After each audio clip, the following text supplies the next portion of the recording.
of the Prophet. So to say that covering the head is not a part of Muslim identity is totally wrong. The beard is a part of the Muslim identity. Wearing the cap, or at least covering the head, whether with a scarf or with a gatra like the Arabs do. But sir, what about what Shah Rukh said? And I know a lot of my friends say this, that and all of us, no matter what faith we come in, we interpret our faith differently. We take away some things, we don't do some things. Does that make us any less of Hindus, Muslims, Christians? No, as I said, that Muslim is a person who submits his will to God. So you cannot say a liberal Muslim or a moderate Muslim. You can say a practicing Muslim, or partly practicing or non-practicing. That's more correct. You know, and to understand Islam, don't look at the Muslim, don't look at me. Go to the scriptures. That is the reason I give talks on Islam and comparative religion. But so as far as the stereotype is concerned, I find that too narrow a definition of Islam. I personally reject all rituals. But Islam is part of my culture and my ethos. I'm as proud a Muslim as anybody else on this podium.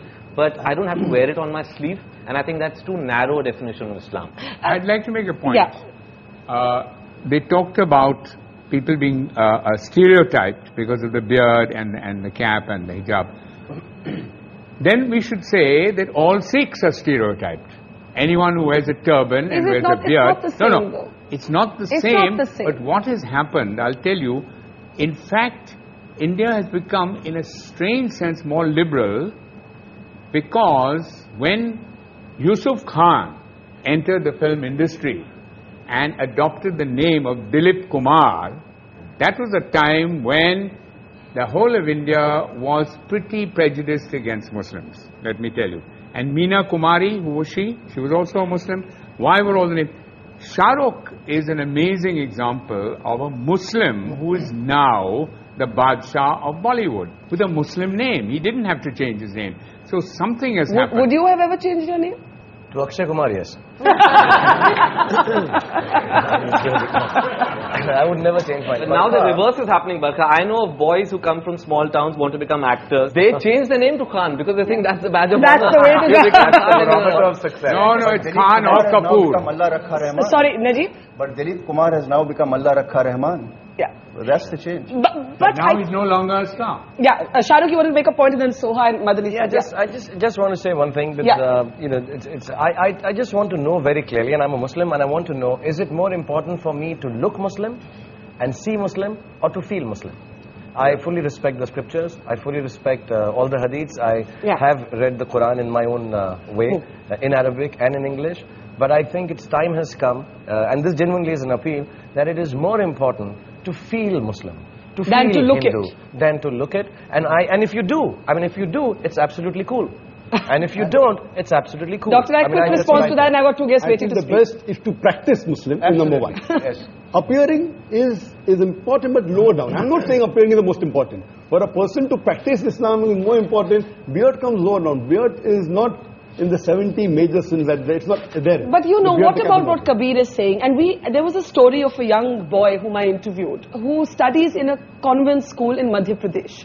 And he's a poor boy. And the school rules wouldn't allow him to wear a beard. He went all the way to the Supreme Court to say, I must be allowed to keep my beard. Otherwise, I prefer not to study. And he actually dropped out of school for a while because of that. The Supreme Court eventually ruled in his favor. And that is my next question, and I want to take that to Madani Saab. Madani Saab, you're a very interesting character for me, because at one level, you have organized, as Alex said, all of these fatwas against terrorism and all of that. But you also had a resolution against the singing of Vande Mataram. And these kind of resolutions, I know many of my friends would say is what stereotypes Muslims. बात ये है कि वंदे मातरम गाना बिल्कुल अलग चीज है। अलग चीज है। हाँ, गाने के लिए जिद करना बिल्कुल एक अलग चीज है। कोई जबरदस्ती गवाना चाहे और नहीं गाएं, या हम ये कहें हम नहीं गाते, तो फिर हम स्टीरियोटाइप हो जाएंगे। टेररिज्म की मुखालिफत करेंगे तो बहुत अच्छे हो जाएंगे। ये जो डबल मामला चलता है, ये ठीक नहीं। अभी मेरे दाढ़ी नहीं हो और कुर्ता पैजामा नहीं हो, ये भी जो पगड़ी से तो लोग बहुत डरते हैं ना, कहते हैं ये तो एक बच्चा एयरपोर्ट पे कहता है मदनी साहब मामा मामा देखो बिन लादेन जा रहा है ना। तो क्या हो गया है, अब ये सब मैं उतार दूं तो मैं एक रीजनेबल मुसलमान हो सकता हूं, एक ऐसा मुसलमान हो सकता हूं जो बहुत That's true अच्छा too. आदमी है, और अगर मैंने ये पहन लिया तो ख्यालात मेरे कितने अच्छे हों। ख्यालात, नजरियात, आइडियोलॉजी, ये है बेसिक चीज, या बेसिक चीज हमारी दिखने वाली चीज है। That's the reverse stereotype, that the moment you see the beard and the skull cap, it's got to be a fundamentalist. Question, I want to get Soha in. She's been listening very patiently all this while. Soha, as somebody who's grown up in a sense in a house of mixed religion, for you, in a sense, do you feel that public gaze? Do you feel, you know, many people have questioned my labeling of, or my looking for the moderate Muslim. Yet there are others who say that we don't hear enough moderate voices. We either hear the religious voices, or we hear the non-believing. Because I don't think anybody is really interested in what the moderate Muslim has to say, because it's not very interesting. It's sort of boring. We're represented by extremists who have violent opinions, perhaps. I'm talking about vandals. And I think maybe also more recently, I was asking my mother when I was asked to come on this show.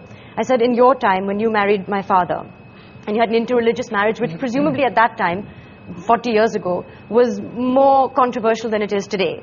Were you ever asked to defend your identity, to defend your choice of religion, what it means to be Hindu or Muslim, the way that we are today? And she said, no, not at all. It was a no-comment issue. You just said no comment and you moved on in life. Over the past, maybe ever since I've been in cinema, certainly, it's an issue. And there is... people do ask me, do you feel aggravated by what is happening as a Muslim? Do you feel the need to stand up for your religion because it is being misrepresented in the media? And I think for me, religion is a very private matter. It's between my maker and me, and it's not something that I would want to discuss in any public forum, even this one. We should be talking about an Indian identity as opposed to a Muslim identity, I think. Okay, I'm going to take that as my cue to take a break. But is it, as I said to Alec earlier, is it that simple? Is there also a sort of denial within the community? Is the secular debate caught up in a certain amount of dishonesty? And there's also the reverse stereotype. We'll take a quick break and then we'll take the questions that I'm sure a lot of people have here that's coming up after the break.